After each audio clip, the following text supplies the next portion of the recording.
Hello students, I am Pawan Kumar, lecturer in English in Government Senior Secondary School, Mirzapur. First of all, I welcome you to this channel, Easy English by Pawan Sir. Students, आज हम बहुत ही एक important topic पर चर्चा करेंगे. Today we will discuss on sentence structure. What is sentence structure? क्या होता है sentence structure? वाक्य की रचना करने के लिए जिस ढांचे का हम प्रयोग करते हैं उसे सेंटेंस स्ट्रक्चर कहते हैं. हमारे पास किसी भी भाषा का एक वाक्य है और हमें दूसरी भाषा में उसको ट्रांसलेट करना है. फॉर एग्जाम्पल, हमारे पास हिंदी भाषा एक वाक्य है, यह एक पुस्तक है और इसे हमें इंग्लिश में ट्रांसलेट करना है, इसकी अंग्रेजी बनानी है. तो सेंटेंस स्ट्रक्चर ही हमें ये बताएगा कि हमें किस प्रकार इसकी अंग्रेजी बनानी है. क्यों? In different languages, sentence structure is also different. भिन्न भिन्न भाषाओं में वाक्य क्रम अलग अलग होता है, रचना क्रम. जैसे कि ये वाक्य हम लें, यह एक पुस्तक है, इसमें यह सब्जेक्ट है और पुस्तक कॉम्प्लीमेंट है यानी पूरक है और है वर्ब है. तो इसमें क्रम हुआ पहले कर्ता, फिर पूरक और उसके बाद क्रिया. यही वाक्य जब अंग्रेजी में हम ट्रांसलेट करेंगे तो इंग्लिश बनेगी दिस इज अ बुक. अब हम देख रहे हैं कि दिस सब्जेक्ट है, इज वर्ब है और बुक कॉम्प्लीमेंट है. यहां पहले आ गया कर्ता, फिर आ गई क्रिया, उसके बाद पूरक. तो क्रम क्या हो गया? चेंज हो गया. यही है सेंटेंस स्ट्रक्चर, क्रिया और पूरक. यानी हिंदी के वाक्यों को अंग्रेजी में ट्रांसलेट करने के लिए हमें सेंटेंस स्ट्रक्चर का नॉलेज होना बहुत ही जरूरी है. क्यों? क्योंकि कई बार हमारे पास सेम शब्द होते हैं, सेम वर्ड होते हैं और उन्हीं शब्दों से हम अगर सेंटेंस स्ट्रक्चर का ज्ञान किए बिना वाक्य बनाएंगे तो वाक्य वो नहीं बनेगा जो हम बनाना चाहते हैं. बहुत ही इजी तरीके से मैं इसको आपको क्लियर कर देता हूं. हमारे पास 4 वर्ड हैं, हाउ, इज, राम, वाइज. ये 4 वर्ड हैं. हमने पहले वाक्य में इसको इस तरह से लिखा, हाउ इज राम वाइज, और इसका हिंदी अनुवाद बन रहा है, राम बुद्धिमान कैसे है.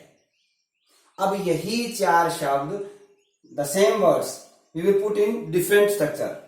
अब हमने क्या किया कि हाउ को पहले लिख दिया, वाइज को आगे ले आए, इज को पीछे लिख दिया, राम को बीच में लिख दिया. यानी हमने इनका क्रम बदल दिया शब्दों का. तो क्या बना? How wise Ram is. इसका भावार्थ क्या बना है? How wise Ram is, Ram कितना बुद्धिमान है. यानी this is an exclamatory sentence.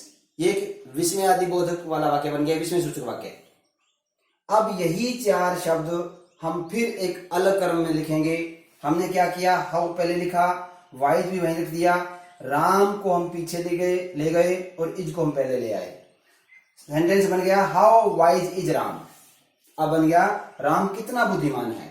Ram कितना बुद्धिमान है. यहां प्रश्न कर रहे हैं किसी से कि राम कितना बुद्धिमान है, और यहां राम कितना बुद्धिमान है, हैरानी कर रहे हैं. और राम बुद्धिमान कैसे है, हम पूछना चाहते हैं कि राम बुद्धिमान है तो कैसे, किस तरीके से बुद्धिमान है वो.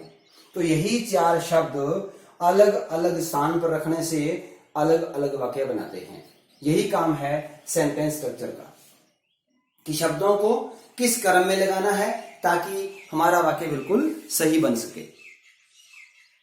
गाइस, अगर आपने ये चैनल सब्सक्राइब नहीं किया है तो easy English by Pawan sir, इस चैनल को आप सब्सक्राइब कर लें ताकि आने वाले वीडियो आपको मिलते रहें. इस चैनल का काम है इंग्लिश को इजी बनाना. हम प्रयास कर रहे हैं कि हम अंग्रेजी को बड़े आसान तरीके से सीख सकें. आज हम इनके द्वारा कुछ वाक्य बनाएंगे और उसके बाद आप देखना कि आप कितने वाक्य खुद बना सकते हो. चलिए हम पहले सेंटेंस स्ट्रक्चर पर बात करें कि 2 तरह से खास करके वाक्य बनते हैं. एक तो SVC, दूसरा SVO. ये 2 बातें आप याद कर लेना. SVC, SVO. क्या है SVC? S का मतलब सब्जेक्ट यानी कि कर्ता, V का मतलब वर्ब और C का मतलब कॉम्प्लीमेंट और O का मतलब ऑब्जेक्ट. अगर आपको ये जानना हो कि कॉम्प्लीमेंट क्या होता है तो आप हमारा video elements of a sentence आप देख सकते हैं. अब हम बात करते हैं वर्ब की। वर्ब दो प्रकार की होगी, एक तो हेल्पिंग वर्ब और एक मेन वर्ब। जब डू, हैव और ये जो मेन वर्ब है, ये जब मेन वर्ब का काम करती है तो उसके बाद जो वर्ड होता है वो कॉम्प्लीमेंट होता है।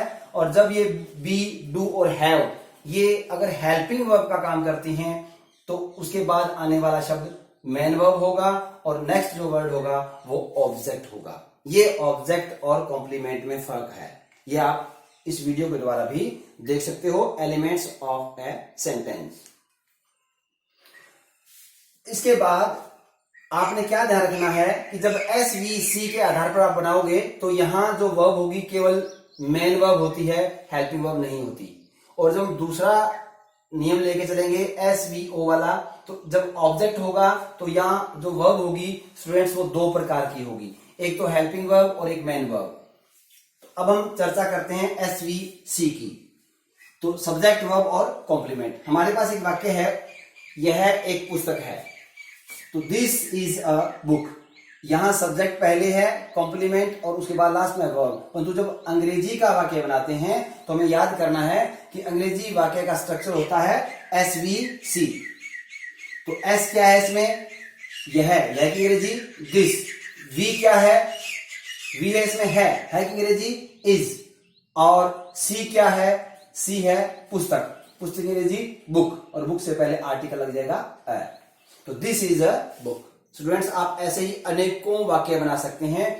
यह एक पुस्तक है, इसकी बजाय आप ये बोलो वह एक पुस्तक है, तो अब सब्जेक्ट हो गया वह, तो दिस की बजाय क्या लग जाएगा, दैट।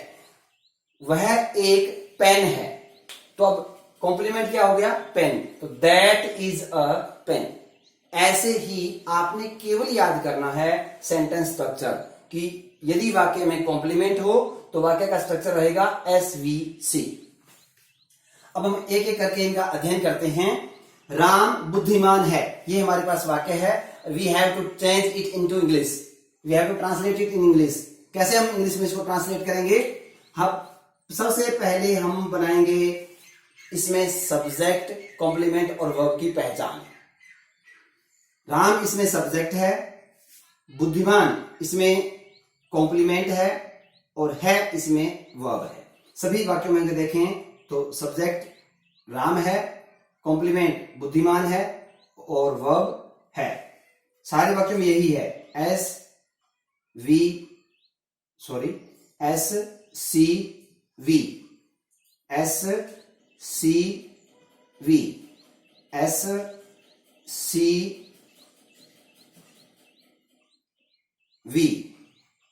इसमें भी S, C और V। अब हम इनकी जब अंग्रेजी बनाएंगे देखेंगे क्या करेंगे। राम बुद्धिमान है, हमारा वाक्य बिल्कुल एफर्मेटिव है, तो हम क्या करेंगे, हम ढांचा देखेंगे, स्ट्रक्चर क्या है हमारा SVC। तो हम पहले S लिखेंगे, राम, V है इसमें है, अंग्रेजी लग गई इज, फिर C बुद्धिमान की अंग्रेजी वाइज। राम होशियार है, राम इज इंटेलिजेंट। राम चतुर है, राम इज क्लेवर। मोहन चालाक है, मोहन इज क्लेवर। अब सब्जेक्ट कोई चेंज हो जाए, कंप्लीमेंट कोई चेंज हो जाए। आम मीठा है, द मैंगो इज स्वीट। आम खट्टा है, द मैंगो इज सॉर। तो ऐसे आप सिर्फ इतना समझें कि किसी भी वाक्य में सब्जेक्ट क्या है, वर्ब क्या है, कॉम्प्लीमेंट क्या है। कौवा काला था, तो सब्जेक्ट हुआ द क्रो और कॉम्प्लीमेंट है काला और वर्ब है था, तो था की इंग्लिश वॉज। अब अगर वर्ब, किस वर्ब की कौन सी इंग्लिश बनेगी, हेल्पिंग वर्ब की, तो आप हमारा वीडियो देख सकते हैं verbs, helping verb and main verb, इस नाम से एक वीडियो भी आया हुआ है जो आपके लिए बहुत मददगार होगा। तो अब कौवा काला था, द क्रो, यहां सब्जेक्ट हो जाएगा द क्रो और वर्ब हो जाएगी वॉज, काला की English black, the crow was black. So you can make so many sentences in English. अब दूसरा वाक्य हमारे पास आता है, राम बुद्धिमान नहीं है। पहले एफर्मेटिव सेंटेंस था, अब हम नेगेटिव सेंटेंस कैसे बनाएंगे, इसमें के वर्ड आ गया नहीं, तो हमें नहीं शब्द की अंग्रेजी कहां लगानी है। सभी वाक्यों में एक नियम है कि नॉट, नॉट मीन्स नहीं, और नॉट हमेशा किसी भी सेंटेंस में तीसरे स्थान पर आता है। सभी वाक्यों के लिए गांठ बांध लें इस बात को। तो राम इज पहला सब्जेक्ट, दूसरा वर्ब, तीसरा नॉट और चौथा आ गया कॉम्प्लीमेंट, यानी SVC। ढांचा हमारा वही रहेगा, परंतु तीसरे स्थान पर हमें लगा देना है नॉट। तो राम इज नॉट वाइज, कौवा काला नहीं था, the crow was not black. अब वाक्य हमारे पास है, क्या राम बुद्धिमान है। हमारे पास एक नया शब्द आ गया क्या, और वही तीनों हैं SVC। जब किसी वाक्य के शुरू में क्या आए तो आप बात सीख लें कि हमें जो भी उसमें वर्ब है उस वर्ब को सबसे पहले लगाना है, यानी स्ट्रक्चर हमें क्या रहेगा, वर्ब सबसे पहले आ जाएगी, सब्जेक्ट बाद में और उसके बाद कॉम्प्लीमेंट, यानी SVC में से हमने क्या किया, वी को हमने सबसे पहले लगा दिया, बस इतना ही चेंज करना है। तो हमारे पास वी थी इज और सब्जेक्ट है राम और कॉम्प्लीमेंट है वाइज, इज राम वाइज। यहां स्टूडेंट्स जो इज शब्द है वो दो काम कर रहा है, एक तो ये मीनिंग दे रहा है क्या, और दूसरा अर्थ दे रहा है। आप देख रहे होंगे क्या राम बुद्धिमान है, तो यहां इज का अर्थ ही क्या और इज का अर्थ है। तो आप सीखे होंगे कि किसी भी वर्ब को, हेल्पिंग वर्ब को यदि वाक्य के स्टार्ट में हम लगाते हैं तो उसका अर्थ एक क्या भी बनता है। दूसरा है, चौथा वाक्य है क्या राम बुद्धिमान नहीं है। इसमें भी हमें कुछ अलग नहीं करना, पहले तो क्या से शुरू हो रहा वाक्य है तो पहली बात इज को बाहर लगाएंगे, और नहीं वाला वाक्य है तो तीसरे स्थान पर नोट लगाएंगे, इज राम नॉट वाइज। अब वाक्य है राम बुद्धिमान कैसे है।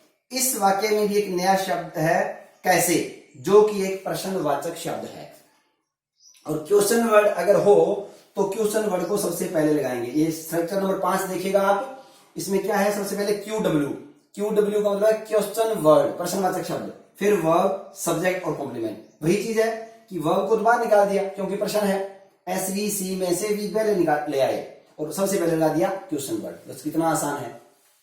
तो वाक्य बन गया हाउ, कैसे, वर्ब है is, how is Ram wise. अब वाक्य आ जाए कि मोहन नाराज क्यों था। मोहन नाराज क्यों था, इसकी अंग्रेजी बनानी हो हमें क्या ध्यान रखना है, SVC। अब प्रश्नवाचक है क्यों तो वाई, और था के लिए वॉज, क्योंकि वर्ब बाहर निकालनी पड़ेगी। Why was Ram angry, Ram क्रोधित क्यों था, गुस्से में क्यों था। अब राम बुद्धिमान कैसे है, how is Ram wise, Ram बुद्धिमान कैसे नहीं है। क्वेश्चन वर्ड है परंतु नेगेटिव भी है ये, तो इंटरोगेटिव नेगेटिव सेंटेंस कैसे बनाएंगे, पहले क्वेश्चन वर्ड लगाएंगे, उसके बाद वर्ब, सब्जेक्ट और फिर नॉट। अब यहां देखिए नॉट कहां है, अगर यूं गिनेंगे तो 1 2 3 4, आपको बताया था तीसरे स्थान पर रखना है। तो स्टूडेंट्स याद रखें, अगर कोई सेंटेंस इंटरोगेटिव है तो वहां पर क्वेश्चन वर्ड और वर्ब दोनों जब बाहर आएंगे तभी प्रश्न बनता है कोई, और इसलिए इन दोनों को एक स्थान मानना है। ये एक हुआ सब्जेक्ट का दूसरा और नॉट का तीसरा, नॉट हमेशा तीसरे स्थान पर। तो इसमें बन गया कि how is Ram not wise. अब ये चीज आपको बताई दी थी कि सेंटेंस स्ट्रक्चर का क्या महत्व होता है, कि वही शब्द हमारे पास होते हैं परंतु उसका वाक्य का अर्थ बदल जाता है। यहां हमने लिखा हाउ वाइज राम इज, अब आप देख रहे हैं हाउ के बाद इज नहीं है, इज नहीं है तो एक क्वेश्चन वर्ड भी नहीं बनेगा। यही कारण था हमने यहाँ क्वेश्चन वर्ड और वर्ब को एक माना है, क्योंकि जब तक क्वेश्चन वर्ड के साथ वर्ब नहीं आएगी वो इंटरोगेटिव सेंटेंस नहीं बनेगा। हाउ वाइज कितना बुद्धिमान, हाउ वाइज हाउ फूल कितना मूर्ख, हाउ टाल कितना लंबा। तो हाउ के साथ अगर कोई एडजेक्टिव है तो उसका अर्थ बनता है कितना, कितना बुद्धिमान राम इज, राम कितना बुद्धिमान है। यहां हाउ वाइज, अब क्या लगा दिया इज राम, यानी ये क्वेश्चन वर्ड बन गया हाउ वाइज, इज वर्ब हो गई, क्वेश्चन वर्ड प्लस वर्ब, तो how wise is Ram, Ram कितना बुद्धिमान है। यहां हम प्रश्न कर रहे हैं राम कितना बुद्धिमान है, हम हैरानी नहीं कर रहे, राम कितना बुद्धिमान है, हम प्रश्न कर रहे हैं। स्टूडेंट्स सेम यही तरीका हमारे नंबर 2 पे रहेगा। यहां इसमें कॉम्प्लीमेंट था और इन वाक्यों में क्या होगा, ऑब्जेक्ट। क्या अंतर है कॉम्प्लीमेंट ऑब्जेक्ट में, कि जब बी, डू और हैव, याद रखें बी, डू, हैव, याद ना रहे तो आप वीडियो देख रहे हैं verb, helping verbs and main verb, ये वीडियो देख लें। ये तीनों वर्ब जब मेन वर्ब का काम करेंगी तब तो इनके बाद कॉम्प्लीमेंट आता है, और जब यहां इन वाक्यों में जब ये हेल्पिंग वर्ब का काम करेगी, सहायक क्रिया का काम करेंगी, तो उसके बाद एक क्रिया भी आएगी, तब उसके बाद आने वाला शब्द ऑब्जेक्ट होता है, क्योंकि क्रिया आ गई तो क्रिया के व्यापार का फल जिस पर पड़ता है वो ऑब्जेक्ट होता है, कर्म होता है। तो हमारा ढांचा रहेगा कर्ता, क्रिया और कर्म। वाक्य है सीता गीत गा रही है। सीता वर्ब है, इज क्या है? वर्ब। कौन सी वर्ब है ये? यहां वर्ब दो होंगी, हेल्पिंग वर्ब और मेन वर्ब। तो ये जो इज है हेल्पिंग वर्ब है और ये सिंग गाना ये है main verb. Sita is singing a song. Sita गीत गा रही है, सीता गीत नहीं गा रही है, तो हमें नॉट कहां लगाना है ये सीखना है इन वाक्यों में। तीसरे स्थान पर सीता गीत नहीं गा रही है, सीता एक हुआ, इज दो हुआ, तीसरे स्थान पर not. Sita is not singing a song. क्या सीता गीत गा रही है? क्या आते ही हमने इज बाहर निकालना है, इज सीता। क्या किया हमने? इज को हमने बाहर निकाल दिया, is Sita singing a song. और लास्ट में क्या है? Sign of interrogation. Interrogative sentence कैसे बनता है? हेल्पिंग वर्ब को सब्जेक्ट से पहले लगाते हैं और लास्ट में उसके साइन ऑफ इंटरोगेशन। बस इतना ही फर्क है, आपने याद केवल रखना है SVO। अब क्या सीता गीत नहीं गा रही है? क्या वाला वाक्य है? प्रश्नवाचक है और नहीं भी है, नहीं को तीसरे स्थान पर, और क्या है तो हेल्पिंग वर्ब की जो शुरुआत होगी वाक्य में। Is Sita not singing a song. Sita गीत क्यों गा रही है? अब यहां क्यों क्वेश्चन वर्ड है, तो सबसे पहले क्यों की अंग्रेजी वाई, इसमें वर्ब है तो लग गया इज।